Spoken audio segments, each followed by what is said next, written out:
श्री स्वामी समर्थ. जय जय स्वामी समर्थ. माझ्या स्वामी कृपा चॅनलमध्ये सर्वांना नमस्कार.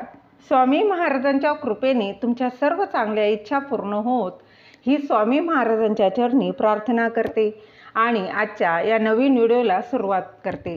तर 2 ऑक्टोबर रोजी आहे सर्व पितृ अमावस्या आणि 3 ऑक्टोबरपासून नवरात्राला सुरुवात होणार आहे. अगदी बघा काही दिवसच शिल्लक आहेत. तर त्याआधी नवरात्री सुरू होण्याआधी घरातून काही वस्तू ज्या आहेत त्या बाहेर फेकायच्या आहे. ज्या काही नकारात्मक वस्तू आहे त्या घराच्या बाहेर काढायच्या आहेत. या वस्तू घरात असतील तर देवी आई कधीच घरात प्रवेश करणार नाही. त्याचबरोबर देवी आई घरात वास्तव्य करणार नाही. अशा या काही वस्तू आहेत त्या आवर्जून बघा तुम्हाला घराच्या बाहेर काढायच्या आहेत. तर त्या कुठल्या वस्तू आहेत त्या जाणून घेण्याआधी तुम्ही माझ्या स्वामी कृपा चॅनलला सबस्क्राईब नक्की करा. आधी सांगितल्याप्रमाणे 3 ऑक्टोबरपासून नवरात्राला सुरुवात होणार आहे. तर बघा नवरात्रामध्ये आपल्या देवघरात आपण किंवा बघा देवघराच्या बाजूला आपण पूजा मांडणी करत असतो, कलश स्थापना करत असतो, अखंड दिवा जो आहे तो लावत असतो. त्याचबरोबर सर्व देवीची उपासना करत असतो, व्रत. त्याचबरोबर बघा या नवरात्रामध्ये तुम्ही व्रत करत असाल किंवा नसाल, त्याचबरोबर तुम्ही घट देखील बसवत असाल किंवा नसाल तरी देखील या ज्या काही वस्तू आहेत त्या नवरात्री येण्याआधी तुम्हाला घराच्या बाहेर काढायच्या आहेत. त्याचबरोबर नवरात्राच्या आधी तुम्हाला ज्या काही वस्तू आहेत बघा ज्या घरात वस्तू काही खरेदी करून आणायच्या आहेत त्याचा व्हिडिओ आधीच आपल्या चॅनलवर आलेला आहे. परंतु ज्या काही अशा नकारात्मक वस्तू आहेत तर त्या आपल्या घरातून बाहेर काढायच्या आहे आणि त्यानंतर आपली घटस्थापना आहे ती करायची आहे. पूजा अर्चा जी आहे ती करायची आहे जेणेकरून आपल्याला त्याचं पूर्ण फळ जे आहे ते मिळणार आहे. देवी आईचा आशीर्वाद जो आहे तो आपल्याला मिळणार आहे. कारण नवरात्रीमध्ये आपण आपल्या कुलदेवीची सेवा करत असतो.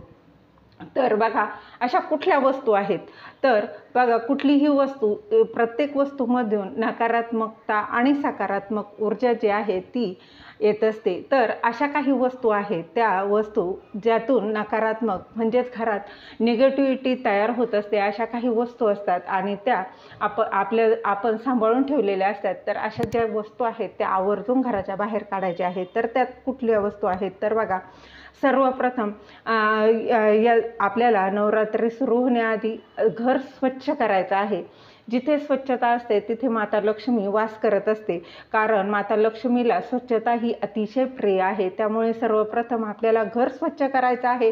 त्यानंतर बघा घरातील आपलं देवघर देखील स्वच्छ करून घ्यायचं आहे. त्याचबरोबर आपल्या देवघरातील बघा ज्या काही देवीची मूर्ती असतील, फोटो असतील, देवांचे ज्या काही वस्तू आहेत देवघरातील त्या बघा काही देवाच्या मूर्ती आहेत, काही फोटो आहेत, जे काही खंडित झालेल्या ज्या मूर्ती किंवा फोटो असतील तर त्या नवरात्रीच्या आधी तुम्हाला बघा योग्य पद्धतीने त्यांचं विसर्जन जे आहे ते करायचं आहे. तर अशा काही जर तुमच्या देखील देवघरात मूर्ती असतील किंवा फोटो असतील तर ते नवरात्री येण्याआधीच तुम्हाला हे देखील चेक करायचं आहे. त्यानंतर दुसरी वस्तू म्हणजे बघा आपल्या घरातील किचनमधील आपल्या काचेच्या बरण्या असतील किंवा काचेचे कप आहेत, कबशी आहेत, तडा गेलेले जे काही कप कबशी अशा जे काही भांडी जे असतील आपल्याला फार हवस असते की कपाचा दांडा फुटलाय त्याला काय होतंय आपण तसंच वापर करत असतो किंवा कबशी असते अगदी थोडीशी त्याला चीर गेलेली असते बघा त्याच्यात ती पूर्णपणे काळी होते ती लाईन. परंतु चांगली आहे मी का फेकू आवडतं म्हणून ठेवतो. परंतु त्याने घरात निगेटिव्हिटी तयार होत असते आणि निगेटिव्हिटी असले तर त्या घरात शांतता राहत नाही. सततचं आजारपण दुखणं काही ना काही चालूच असतं.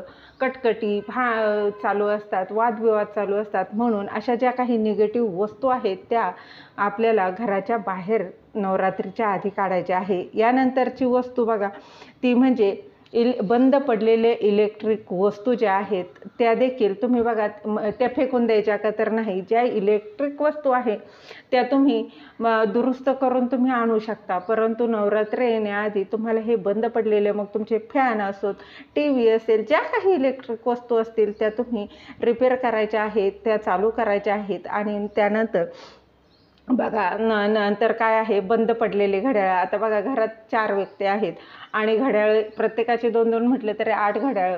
त्यातील आपण जे वापरतो ते चालू असतात. कधी-कधी त्यातील सेल संपला आहे म्हणून बंद घड्याळ आहेत अशी, किंवा खराब झाले म्हणून अशी बंद झालेली घड्याळ देखील तुम्ही एक वेळ ती चालू करा, त्याची सेल बदला, चालू करून ठेवा. परंतु बंद झालेली घड्याळ देखील घरात ठेवू नका.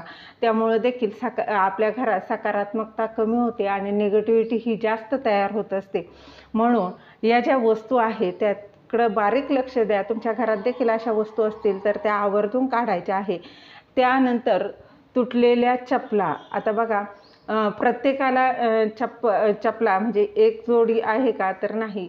बघा प्रत्येकाला 2, 3, 4 अशा जोड्या आहेत. मग त्यातील काही तुटलेल्या, माझी ही चप्पल खूप आवडती आहे, मग ती तुटलेली का असेना ते जपून आपण ठेवत असतो. परंतु असं करू नका. यामुळे काय होतं, घरात नकारात्मकता येत असते आणि दरिद्री ही येत असते.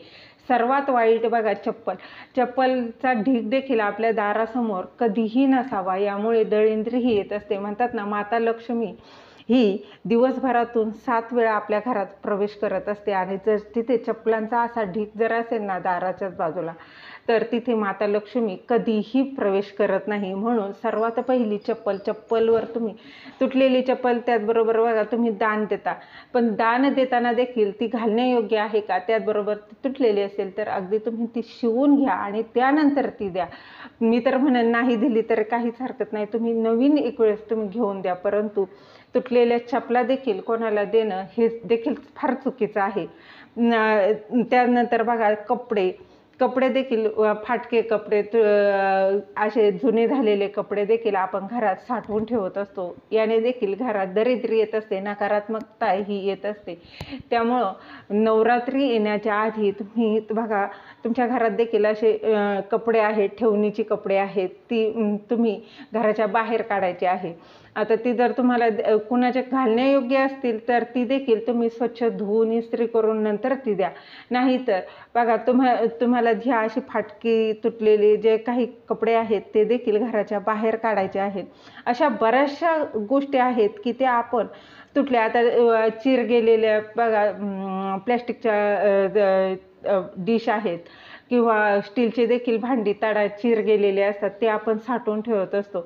अशा ज्या किचनमध्ये तर भरपूर अशा काही गोष्टी आहेत की त्याचं उगाचच आपण साठवून आडगळ म्हणून केलेली असते. अशा ज्या काही आडगळीची ज्या वस्तू आहेत त्या आवर्जून काढायच्या आहे, जेणेकरून आपल्या घर हे स्वच्छ होणार आहे. माता लक्ष्मी ही आपल्या घरात बघा 9 दिवस ती सूक्ष्म रूपाने ही वास करत असते आणि जिथे स्वच्छता असते ना तिथे लक्ष्मी ही कायम असते, तिथे ती स्थिर राहावी. त्याचबरोबर नवरात्रामध्ये आपण आपल्या देवीची सेवा करत असतो. आज घरात एक पॉझिटिव्हिटी असते, आपल्या घरात सकारात्मकता येत असते आणि ती कायम राहावी म्हणून यासारख्या अशा ज्या काही नकारात्मकच्या शक्तीच्या ज्या वस्तू आहेत त्या म्हणजे तडे गेलेले भांडी, तुटलेल्या चपला, फाटके कपडे, खंडित झालेल्या देवाच्या मूर्ती असतील, बंद पडलेल्या इलेक्ट्रिक वस्तू, बंद पडलेले घड्याळ, अशा ज्या काही वस्तू असतील त्या तुम्ही नवरात्री येण्याच्या आधी जरूर घराच्या बाहेर काढायच्या आहे. यामुळे तुम्ही जी काही सेवा करणार आहात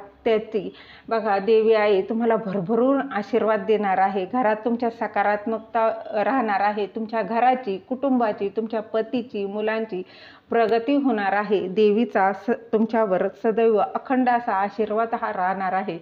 झालेली सेवा महाराजांच्या चरणी रुजू करते. दिलेली माहिती तुम्हाला आवडली असेल तर लाईक करा, शेअर करा, सबस्क्राईब करायला विसरू नका. श्री स्वामी समर्थ. जय जय स्वामी समर्थ.